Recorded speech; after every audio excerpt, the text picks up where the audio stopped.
इतिहास में ना कुछ कहानियां ऐसी होती हैं जिन्हें जानबूझकर या तो भुला दिया जाता है या फिर दबा दिया जाता है। आज हम एक ऐसे ही जननायक की कहानी जानेंगे जिन्हें दुनिया टंटिया भील के नाम से जानती है।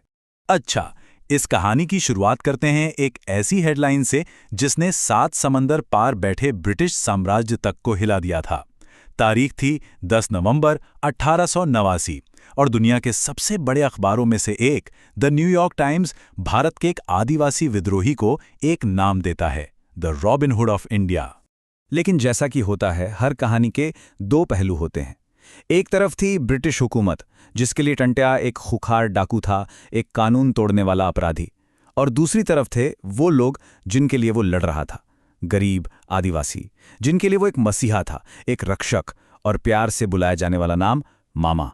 तो सवाल यही उठता है कि इन दो तस्वीरों में से असली कौन सी है? क्या टंटिया भील सच में एक अपराधी था, जैसा अंग्रेजों ने दुनिया को बताया, या फिर वो एक क्रांतिकारी था जो अपने लोगों के हक और सम्मान के लिए लड़ रहा था?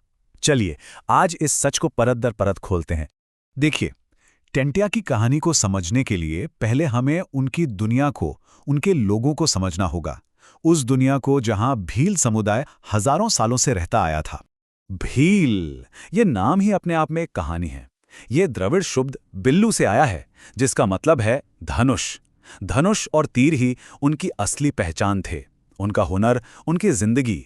असल में वो इन जंगलों के असली वारिस थे, जो प्रकृति के साथ मिलकर जीते थे। उनकी पूरी दुनिया इन जंगलों में ही सिमटी हुई थी। एक ऐसी संस्कृति जो आत्मनिर्भर थी, स्वाभिमानी थी, जिसके अपने गीत, संगीत और परंपराएं थी। और हाँ, ये वही बहादुर योद्धा थे जिन्होंने इतिहास में महाराणा प्रताप के साथ मिलकर लड़ाई लड़ी थी। मतलब जब किसी समुदाय की जड़ों पर हमला होता है तो विद्रोह का जन्म तो होना ही है। और टंटिया के दौर में भील समुदाय की इन्हीं जड़ों पर एक नया और शायद सबसे क्रूर हमला हो रहा था।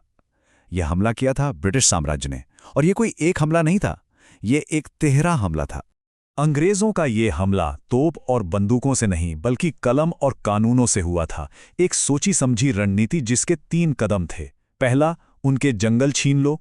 दूसरा, उनकी जमीनें हड़प लो। और तीसरा, जो सबसे खतरनाक था, उनकी पहचान को ही अपराधी बना दो। चलिए जरा इसे समझते हैं। फॉरेस्ट एक्ट्स लाकर भीलों को उनके ही घर यानी जंगल में घुसपैठिया बना दिया गया। सोचिए, फिर नए नए टैक्स और साहूकारों के कर्ज ने उनकी पुश्तैनी जमीनें भी छीन लीं। और इन सब से ऊपर 1871 का क्रिमिनल ट्राइब्स एक्ट, जिसने एक पूरे के पूरे समुदाय को, यहाँ तक कि उनके बच्चों को भी पैदाइशी अपराधी घोषित कर दिया। इसी अन्याय, अपमान और घुटन के माहौल में मध्य प्रदेश के निमाड़ इलाके में एक चिंगारी सुलग रही थी। और यही चिंगारी आगे चलकर टंटिया भील नाम की ज्वाला बनने वाली थी। 1874 में उन्हें पहली बार खराब आजीविका जैसे एक बेतुके आरोप में पकड़ लिया गया। फिर 1878 में जब उन्हें दोबारा गिरफ्तार किया गया, तब तक टंटिया फैसला कर चुके थे। गिरफ्तारी के सिर्फ 3 दिन बाद वो खंडवा की हाई सिक्योरिटी जेल तोड़कर भाग निकले। और ये किसी कैदी का भागना नहीं था, ये एक जंग का ऐलान था जो अगले 12 साल तक ब्रिटिश साम्राज्य की नींद उड़ाने वाली थी।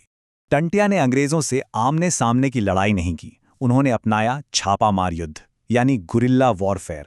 और इसके लिए सतपुड़ा के घने जंगल उनका सबसे बड़ा हथियार बन गए। उनकी स्ट्रैटेजी बिल्कुल साफ थी, सरकारी खजानों को लूटो, अंग्रेजों के चमचों को लूटो और सारा पैसा अनाज, गरीबों और जरूरतमंदों में बांट दो। लेकिन जानते हैं, टंटिया को सिर्फ रॉबिन हुड कहना उनकी कहानी को थोड़ा छोटा कर देता है। वो सिर्फ दौलत नहीं बांट रहे थे, वो अंग्रेजों के पूरे सिस्टम को चैलेंज कर रहे थे।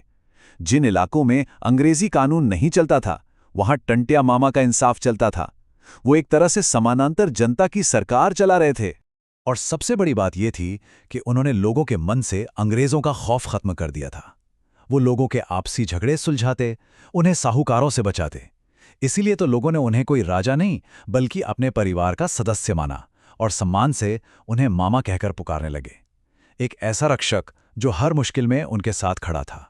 टंटिया की ये बढ़ती ताकत और लोकप्रियता ब्रिटिश साम्राज्य की जड़ें हिला रही थी। उनको पकड़ने के लिए एक स्पेशल पुलिस फोर्स बनाई गई, बड़े बड़े इनाम रखे गए, लेकिन टंटिया को पकड़ना नामुमकिन सा हो गया था। जब अंग्रेजों की पूरी फौज, उनकी मॉडर्न बंदूकें और उनकी सारी क्रूरता उस एक अकेले योद्धा को हराने में नाकाम हो गई, तब उन्होंने अपना सबसे पुराना और सबसे घिनौना हथियार इस्तेमाल किया, धोखा। वो जानते थे कि टंट्या को जंग के मैदान में हराना मुमकिन नहीं है, उसे तो सिर्फ कोई अपना ही हरा सकता है। और ये विश्वासघात किया गणपत ने, जो टंट्या की मुंह बोली बहन का पति था। कुछ पैसों के लालच में उसने रक्षाबंधन के दिन टंट्या को अपने घर बुलाया और धोखे से अंग्रेजी पुलिस के हवाले कर दिया। इसके बाद जबलपुर में एक दिखावटी मुकदमा चला, जिसका फैसला तो पहले से ही तय था। 19 अक्टूबर 1889 को उन्हें फांसी की सजा सुना दी गई और भारत के इस महान सपूत ने देश के लिए अपनी जान कुर्बान कर दी। अंग्रेजों को लगा कि एक इंसान को फांसी देकर उन्होंने ये कहानी हमेशा के लिए खत्म कर दी, लेकिन वो गलत थे। असल में उनका असली डर तो अब शुरू होने वाला था। क्या किसी क्रांतिकारी की कहानी फांसी के फंदे पर खत्म हो सकती है? बिल्कुल नहीं, बल्कि ब्रिटिश साम्राज्य का असली खौफ तो टंट्या की शहादत के बाद शुरू हुआ। वो टंट्या के मृत शरीर से भी इतना डर गए थे कि उन्होंने उनका शव परिवार को सौंपने से भी इनकार कर दिया। अंग्रेजों ने डर के मारे उनके शव को इंदौर के पास पाताल पानी के जंगलों में कहीं फेंक दिया, ताकि कोई उनकी समाधि न बना सके। लेकिन जिस जगह को वो गुमनामी में खो देना चाहते थे, वही आज एक तीर्थ बन चुकी है। आज भी उस रास्ते से गुजरने वाली हर ट्रेन उनके सम्मान में कुछ पल के लिए धीमी हो जाती है। उनकी कहानी हमें याद दिलाती है कि कैसे एक अकेला इंसान भी अन्याय के खिलाफ खड़ा होकर इतिहास बदल सकता है। तो आखिर में एक सवाल खुद से पूछना बनता है, टंट्या मामा जैसे नायक जिन्होंने अकेले दम पर एक पूरे साम्राज्य को चुनौती दी, आखिर उनकी कहानियां हमारी इतिहास की किताबों के पन्नों से अक्सर गायब क्यों रहती हैं?